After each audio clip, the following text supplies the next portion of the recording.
नमस्कार, आप देख रहे हैं स्ट्रीट बज़ और मैं हूं आपके साथ आरुषि राय। लोकसभा चुनाव का ऐलान हो चुका है और पार्टियों में पाला बदलने का सिलसिला भी जारी है। पहले झारखंड कांग्रेस की एकमात्र सांसद गीता कोड़ा ने बीजेपी ज्वाइन कर लिया। फिर गीता कोड़ा के बाद सीता ने भी बीजेपी ज्वाइन कर लिया।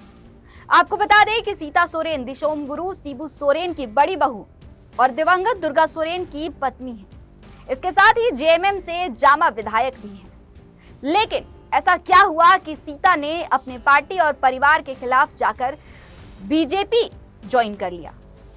ये जानने के लिए कहानी में थोड़ा पीछे चलते हैं। झारखंड मुक्ति मोर्चा की शुरुआत 4 फरवरी 1973 में शिबू सोरेन ने की थी, जो कि पार्टी प्रेसिडेंट है। शिबू सोरेन के 3 बेटे हैं, जिनमें से सबसे बड़े दुर्गा सोरेन की मृत्यु 21 मई 2009 में हुई, जिसके बाद सीता सोरेन को पार्टी ने टिकट दिया, जिसके बाद वो जामा से विधायक बनी। लेकिन आगे चलकर वो पार्टी से नाराज रहने लगी। यही नहीं, उन्होंने झामुमो छोड़ते वक्त जो पत्र लिखा था उसमें भी उनकी नाराजगी और उनका दुख साफ झलक रहा था। झारखंड मुक्ति मोर्चा के महापरिवार को छोड़ करके यशस्वी प्रधानमंत्री नरेंद्र मोदी जी के विशाल परिवार में आज हम शामिल हो रहे हैं और जिस तरह से नरेंद्र मोदी जी का सोच पूरे भारत में और पूरे विश्व में जो हम सबको देखने के लिए मिल रहा है, आए दिन विकास का कार्य हो रहा है और सभी टीम जेपी नड्डा जी, गृह मंत्री अमित शाह जी, देवेंद्र फडणवीस जी, दिन रात सभी मिलकर के लगे हुए हैं कि हमारे इंडिया का विकास कैसे हो। इसी दृष्टिकोण को देखते हुए हम लोग आज चुनाव के दिनों में पहुंचे हैं और पूरा इंडिया से हमें सूचना मिल रही है कि लोग जो कैंडिडेट है भारतीय जनता पार्टी के ऊपर पूरे तरह से विश्वास रखते हुए इस महापरिवार में, मोदी जी के महापरिवार में आस्था और विश्वास को देखते हुए सभी कोई इस परिवार में जुड़ रहे हैं। और मैंने भी कई संघर्ष किए। झारखंड में 14 साल झारखंड मुक्ति मोर्चा पार्टी में रही।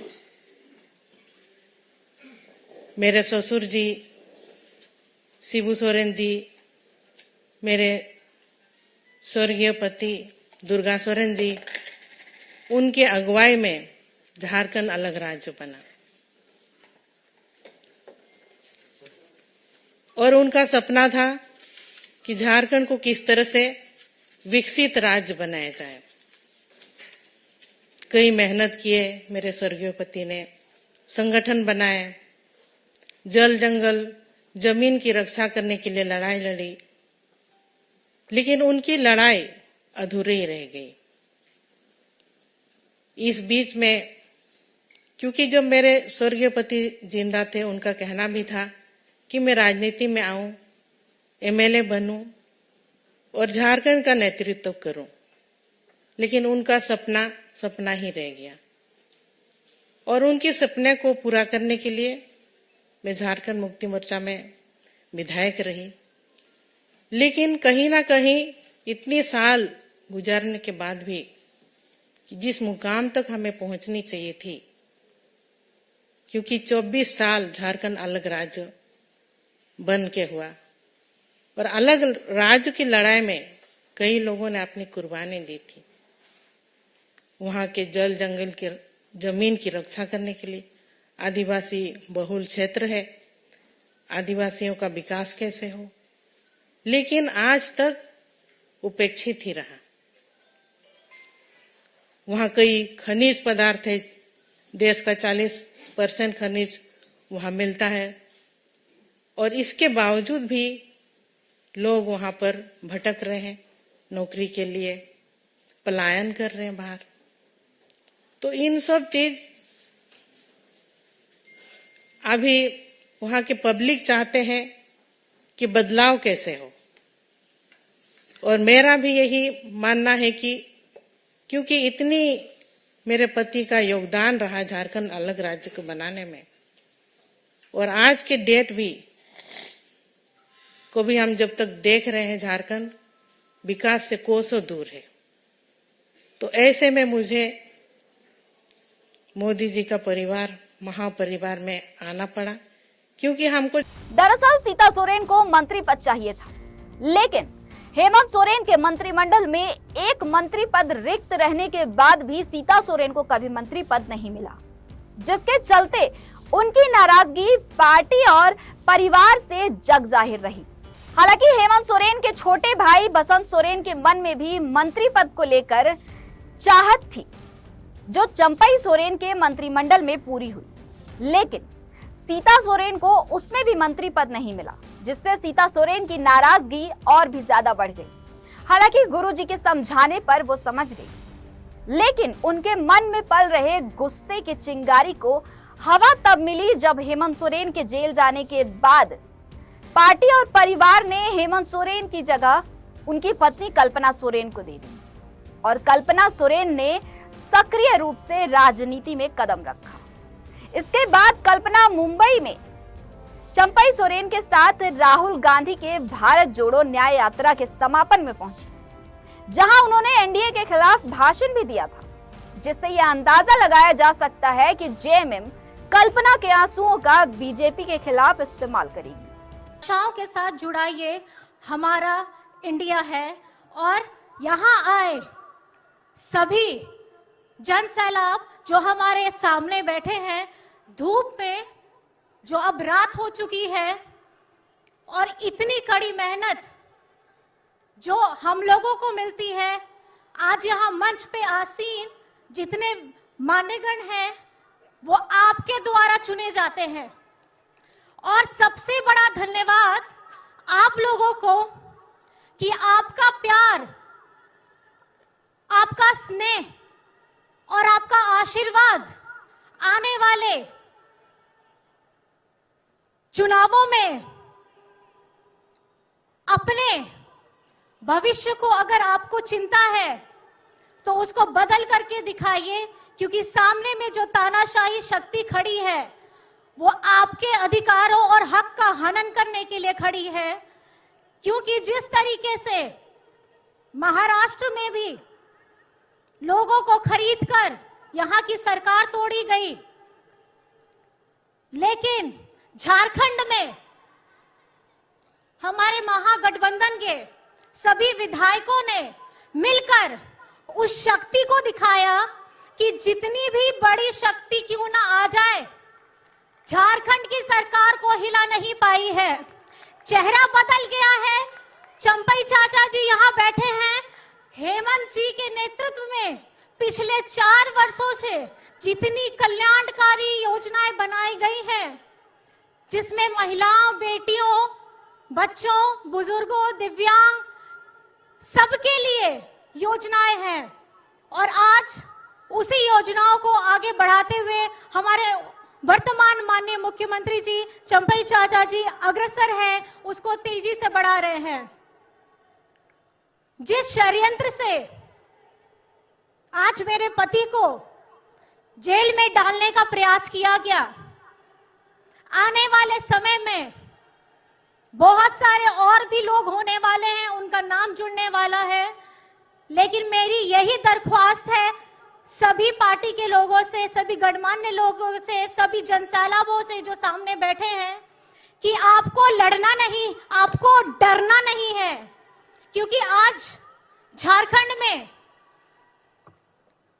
एक लाइन बहुत मशहूर हो रही है, झारखंड झुकेगा नहीं। और आज इस शिवाजी पार्क के ऐतिहासिक मैदान से मैं उस तानाशाही शक्ति के खिलाफ ये कह देना चाहती हूं, इंडिया झुकेगा नहीं और इंडिया रुकेगा नहीं। लेकिन सीता सोरेन को ये बात नागवार गुजरी और उन्हें लगा कि उन्हें दरकिनार किया जा रहा है, जिसके बाद सीता सोरेन ने भाजपा का दामन थाम लिया। चुनाव से पहले उनका बीजेपी में शामिल होना इस बात की ओर इशारा करता है कि पार्टी उन्हें लोकसभा चुनाव लड़ने के लिए टिकट देगी और सीता भी अपने दुख और अपने बाबा के आशीर्वाद के सहारे जनता के बीच वोट मांगने जा सकती है। लेकिन सवाल ये उठता है कि किस सीट से, क्योंकि उनका क्षेत्र है दुमका और दुमका शिबू सोरेन का भी संसदीय क्षेत्र रहा है, जहां से हेमंत सोरेन पर्चा भरकर चुनाव लड़ सकते हैं। तो क्या सीता सोरेन का सीधा सीधा मुकाबला हेमंत सोरेन से होगा, क्योंकि सीता सोरेन का किसी और सीट से लड़ने का सवाल ही नहीं उठता। दूसरा सवाल यह है कि क्या पार्टी अपने प्रत्याशी सुनील सोरेन का नाम दुमका लोकसभा से वापस ले लेगी। फिलहाल तो सुनील सोरेन ने सीता सोरेन के भाजपा में आने पर खुशी जाहिर की है और उनका पार्टी में स्वागत भी किया है। बहुत ही वरिष्ठ नेत्री झारखंड मुक्ति मोर्चा छोड़कर के आज भारतीय जनता पार्टी में आई है, निश्चित रूप से स्वागत है। और इस चीज़ को समझना पड़ेगा किस तरह जो है हेमंत सोरेन उसको प्रताड़ित करने का काम किया, जो उसके अभी झलक रहा है, और प्रताड़ित करके जो है उसको मजबूरन जो है पार्टी में आना पड़ा, भारतीय जनता पार्टी में। और इसके आने से पूरा संथाल परगना जो है मजबूत हुई है। भारतीय जनता पार्टी तो मजबूत हुआ ही है और पूरा जो है हमारा संथाल परगना खास करके वो बहुत ही आने वाला समय आपको परिवर्तन दिखेगा। देखिए, अभी वर्तमान में लोकसभा चुनाव है, उसके आने से हम लोग 14 का 14 सीट हम लोग जीतेंगे, निश्चित रूप से प्रभाव पड़ेगा। और हम इतना ही कहेंगे कि वह बहुत वरिष्ठ नेत्री है, 3 बार जामा से विधायक रही है। ये पार्टी में आना भारतीय जनता पार्टी के लिए सौभाग्य की बात है और पार्टी जो है हमारा उसका मान सम्मान देने में कोई कसर नहीं छोड़ेगी। इसलिए कि जो व्यक्ति अपने ही परिवार में मान सम्मान नहीं मिलने के कारण भारतीय जनता पार्टी में आई है, और भारतीय जनता पार्टी एक ऐसी पार्टी है जो आम कार्यकर्ता को भी सम्मान देने का काम करता है और निश्चित रूप से पार्टी उसका ख्याल रखेगी। सीता ने त्याग पत्र में पार्टी पर उपेक्षा का आरोप लगाया है। उन्होंने कहा कि मेरा परिवार हमेशा से उपेक्षा का शिकार रहा है, मेरे परिवार को अलग किया जा रहा था। वहीं झामुमो के लोगों का कहना है कि सीता सोरेन को पार्टी ने सम्मान दिया, उन्हें पार्टी में पद दिया गया, लेकिन उन्हें जाना था तो वो कुछ भी कहेंगी ही। साथ ही झामुमो ने सीता सोरेन के ऊपर घर का भेदी लंका ढाए वाला आरोप भी लगा दिया। लेकिन झारखंड मुक्ति मोर्चा के एक समर्पित कार्यकर्ता होने के कारण मुझे याद है कि दुर्गा भैया के दुखद निधन के बाद दुर्गा भैया को अपने बीच में पाने के लिए हम लोगों ने भाभी को न केवल जामा से विजयी बनाकर लगातार तीसरी बार भेजा, ये कार्यकर्ता ही भेजते हैं। पार्टी ने भी उनकी जो नेतृत्व और सांगठनिक क्षमता है उसको देखते हुए न केवल कार्य समिति का सदस्य बल्कि महासचिव के पद पर भी उनको आसीन किया है, क्योंकि हमारे जितने उपाध्यक्ष हैं वो पार्टी के वरिष्ठ लोग हैं। तो इसलिए हमको लगता है कि जब किसी को कहीं कुछ जाना पड़ता है तो कुछ तो कारण बताना ही पड़ेगा। सब कोई तो पशुपति कुमार पारस है नहीं कि उन्होंने मंत्रिमंडल से जब त्याग पत्र दिया तो 3 लाइनों का दिया। उन्होंने धन्यवाद भी दिया, लेकिन जो खामोशी उनके अंदर है, जिस प्रकार से भारतीय जनता पार्टी ने उनको यूज एंड थ्रो किया, तो ये बताता है ना भारतीय जनता पार्टी का असली चाल चरित्र चेहरा क्या है। जब जिसकी जरूरत पड़े उसी को पिक करो। आपने देखा होगा कि वरिष्ठ नेता शिवराज सिंह चौहान जी, वसुंधरा राजे सिंधिया जी, डॉक्टर रमन सिंह जी, इनको भी जब तक जरूरत थी तब तक रखा, उसके बाद फेंक दिया। कभी सुने कि एक मुख्यमंत्री को डिमोट करके उप मुख्यमंत्री बना दिया गया महाराष्ट्र में? क्योंकि देवेंद्र फडणवीस की जरूरत उनको नहीं थी। कभी सुने कि दूसरे पार्टी से जिनके खिलाफ आरोप थे, मंत्री थे, उन पर सीबीआई की जांच हो रही थी, हेमंत बिस्वा शर्मा के बारे में मांग कर रहे थे, वो सीधे भाजपा में आए और चुनाव जीते और उप मुख्यमंत्री बन गए। तो दादा लगता है दूसरी बार वो मुख्यमंत्री बन गए, और जो वहां के मुख्यमंत्री थे। बहरहाल ये पार्टी अदला बदली का खेल तो चलता रहेगा। चुनाव से पहले झारखंड की सियासत में कुछ न कुछ रोमांच देखने को मिलेंगे। आगे और क्या क्या होता है जानने के लिए देखते रहिएगा स्ट्रीट बज़। नमस्कार।